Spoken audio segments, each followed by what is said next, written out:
अक्सर एक लड़की शादी के बाद जो है अपने पति को ही सब कुछ मान बैठती है। उस शादी से पहले उसकी लाइफ में क्या हुआ या फिर क्या नहीं, यह बात कोई मायने नहीं रखती है। लेकिन शादी के बाद एक लड़की के लिए उसका पति ही सब कुछ होता है, चाहे वह शादी उसकी मर्जी से हुई हो या फिर उसकी बिना मर्जी से। लेकिन इस कहानी में इस लड़की की शादी जो है इसके मर्जी के खिलाफ इसके घर वाले कर देते हैं। लेकिन शादी से पहले ये किसी और से प्रेम करती थी, इस वजह से यह अपनी शादीशुदा ज़िंदगी खुद अपने हाथों बर्बाद कर देती है। यह अपने प्रेमी के चलते अपने पति से दूरियां बना लेती है, यहाँ तक कि अपने पति को नज़दीक ही नहीं आने देती है। बहुत प्रकार की हरकतें कर कर अपने पति को खुद से दूर रखती है और फिर एक दिन इन सब से तंग आकर वह अपने प्रेमी के बताए हुए प्लान के मुताबिक अपने पति की जो है हत्या कर देती है। अभी नई नवेली दुल्हन थी, इसके हाथों की मेहंदी तक नहीं उतरी थी और इसने इतनी बड़ी घटना को अंजाम दे दिया। Hello friends, welcome back to my YouTube channel Sangeeta dot Rinku ji में आप सभी का फिर से एक बार स्वागत है। और आज मैं फिर से आप सभी के बीच एक नई और सच्ची घटना के साथ हाजिर हूँ। तो फ्रेंड्स, आज की कहानी शुरू करें उससे पहले अगर आप हमारे चैनल पे नए हैं तो प्लीज़ हमारे चैनल को सब्सक्राइब कर दीजिए और वीडियो पसंद आए तो लाइक कमेंट ज़रूर कीजिएगा। तो फ्रेंड्स, आज मैं आप सभी के बीच जो कहानी लेकर आई हूँ, यह कहानी है बिहार का एक ज़िला लगता है खगड़िया, और इसी खगड़िया ज़िला के चौथम थाना अंतर्गत एक गांव पड़ता है, जहां की वहीं का एक निवासी जिसका नाम छोटू रहता है। इस छोटू नाम के व्यक्ति की शादी जो है अभी 6 जुलाई 2024 को ही हुई रहती है। आप समझ सकते हैं अभी इस घर में जो शादी का समारोह बीता है, इसकी दुल्हन की अभी हाथ से मेहंदी तक नहीं उतरी होगी और इस घर में एक ऐसी घटना घट जाती है जिसे सुनने के बाद आप खुद यकीन नहीं करेंगे। दरअसल इस घर में छोटू जो है जैसे ही शादी करके अपनी दुल्हनिया को लेकर आता है, उसे जरा सी भी इस बात की भनक तक नहीं थी कि उसकी दुल्हन जो है उसकी मर्जी के खिलाफ यह शादी हुई है। यानी कि वह जो दुल्हन थी वह शादी नहीं करना चाहती थी छोटू से, क्योंकि उसका प्रेमी कोई और था और वह लड़की जो थी शादी से पहले किसी और से प्यार करती थी। घर वाले भी छोटू से शादी करवा देते हैं, वह बिना अपनी मर्जी के शादी तो कर लेती है, लेकिन जैसे ही शादी के बाद ससुराल आती है, कहीं ना कहीं वह अपने पति छोटू को नापसंद करती है और धीरे धीरे उससे छोटू को देख देख कर वह हर वक्त उससे दूरियां बनाने की कोशिश करती रहती है।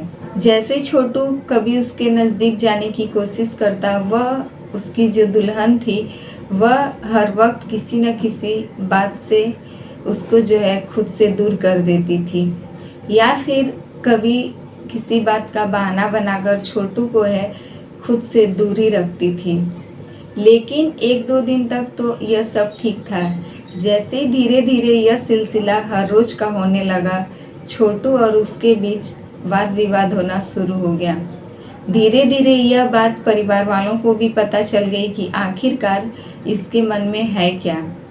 तभी यह बात छोटू और उसके परिवार वालों को साफ साफ पता चल गया कि यह लड़की जो है अपनी मर्जी के खिलाफ शादी करके आई है, क्योंकि यह शादी से पहले किसी और लड़के से प्यार करती थी। वह लड़की जो है सामने से खुद यह बात बताती है कि वह किसी और लड़के से प्यार करती है और यह शादी उसकी मर्जी से नहीं हुई है, इसलिए वह जो है छोटू को खुद के नज़दीक नहीं आना देना चाहती। उसका कहना यह रहता है कि वह अपने प्रेमी के साथ ही रहना चाहती है। इस बात को सुनते ही छोटू और उसके घर वाले जो है उसके लड़की के माता पिता को कॉल करते हैं और उसके घर वालों को खुद मिलने के लिए बुलाते हैं। लेकिन जैसे ही लड़की के घर वाले आते हैं, वह लोग अपनी लड़की को समझा बुझाकर वापस चले जाते हैं। इधर छोटू और उसके परिवार से भी वह लोग यही कहते हैं कि अभी नया नया शादी हुआ है, कुछ समय दो, हो सकता है यह सबको अपना लें। इधर लड़के के परिवार वालों को भी लगता था कि हो सकता है नई नई शादी है, कुछ दिन बीतेगा तो यह अपने प्रेमी को भूल जाएगी। लेकिन किसी को यह नहीं पता था कि यह अपनी प्रेमी को भूलने के बजाय अपने पति को ही रास्ते से हटा देगी, या फिर ऐसा कोई भी प्लानिंग उसके मन में चल रहा है।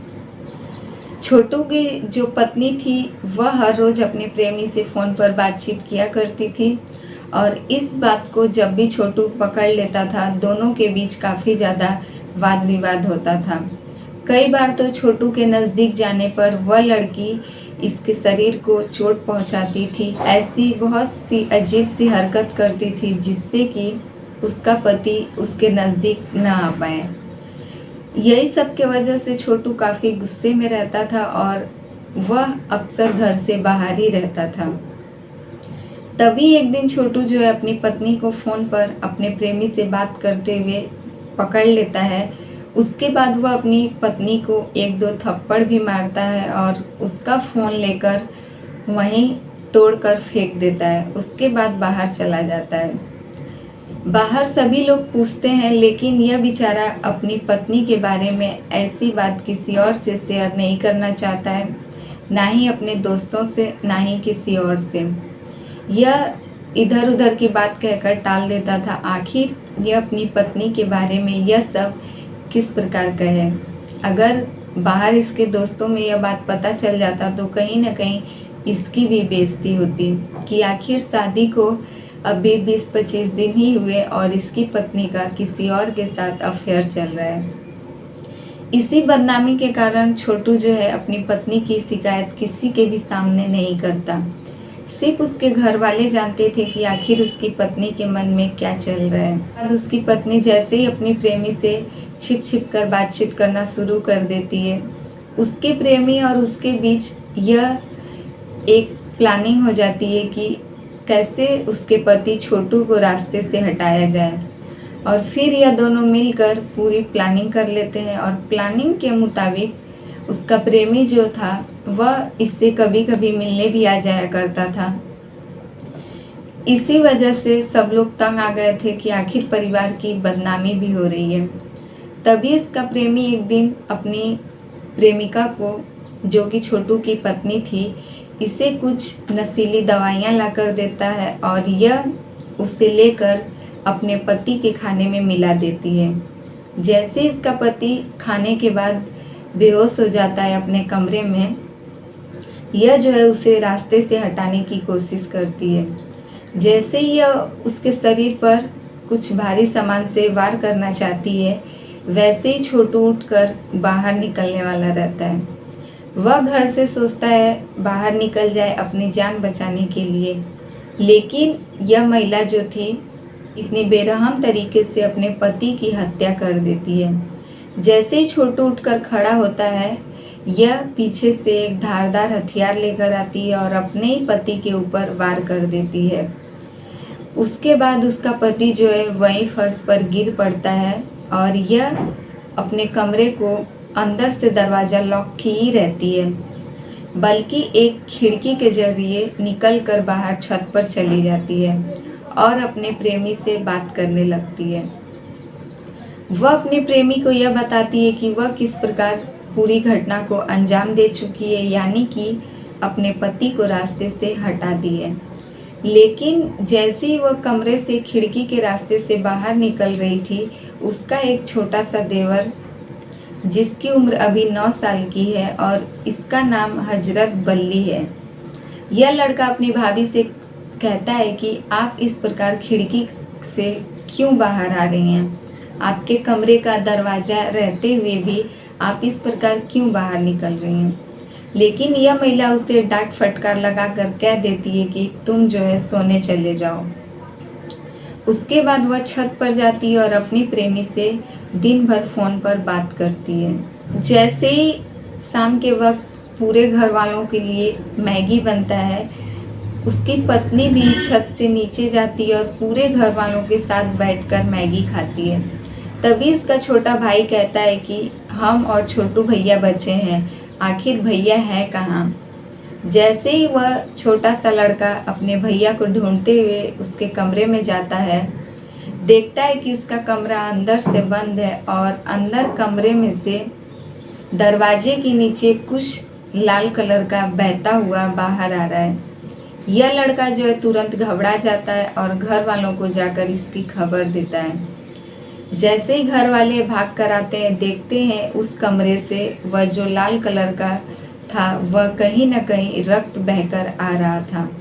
इसी बात को लेकर सब लोग घबरा जाते हैं और जैसे ही दरवाजे को तोड़कर अंदर जाते हैं, बहुत ही संदिग्ध अवस्था में छोटू फर्श पर पड़ा रहता है। तुरंत सब लोग उसे उठाकर हॉस्पिटल ले जाते हैं, जहां हॉस्पिटल पहुंचते ही डॉक्टर उसे मृत घोषित कर देते हैं। और इन सब पूरी घटना में जो है उसकी पत्नी ही शामिल रहती है। यह बात छोटू के छोटे भाई द्वारा पता चल जाता है। तो फ्रेंड्स, यही रही आज की कहानी अच्छी लगे तो प्लीज़ हमारे वीडियो को लाइक कमेंट ज़रूर कीजिएगा और हमारे चैनल पे नए हैं तो प्लीज़ हमारे चैनल को सब्सक्राइब कर दीजिए।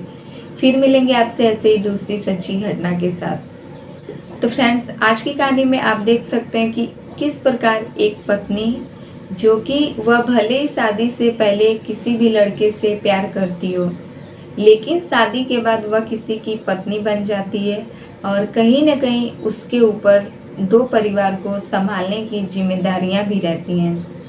इसलिए इस लड़की को यह सब जो है नहीं करना चाहिए था। इस लड़की ने अपनी प्रेम हवस के चलते जो कुछ भी किया या जो भी फैसला लिया, यह फैसला बिल्कुल भी गलत था। इस लड़की को शादी के बाद अपने पति को ही स्वीकार कर लेना चाहिए था, लेकिन इस लड़की ने जो है ऐसा बिल्कुल भी नहीं किया और अपने प्रेमी के बहकावे में आकर खुद अपने हाथों अपने पति की हत्या कर देती है। वह भी तब जब इसकी शादी को अभी कुछ ही दिन हुए रहते हैं। अभी तो इस लड़की के हाथों की मेहंदी भी सही ढंग से नहीं उतरी थी और इस लड़की ने इतनी बड़ी घटना को अंजाम दे दिया। आखिर कैसी थी वह लड़की जिसके मन में यह सब करने से पहले एक बार भी ख्याल नहीं आया कि आखिर इससे दो परिवारों की जो है बदनामी होगी और कहीं ना कहीं उसके पति के साथ यह सब बहुत गलत होगा। इन सब में आखिर उस बेचारे की क्या गलती थी? अगर वह इसके साथ नहीं रहना चाहती थी तो साफ साफ कहकर इस परिवार से निकल जाती, लेकिन उसने यह रास्ता जो अपनाया अपने प्रेमी के बहकावे में आकर, यह रास्ता उसे कहीं ना कहीं उसकी भी ज़िंदगी बर्बाद कर दिया। अब तो वो अपने प्रेमी के साथ भी नहीं रह पाएगी। अब उसकी बाकी की जो ज़िंदगी है वह कहीं ना कहीं सलाखों के पीछे ही गुजारनी पड़ेगी।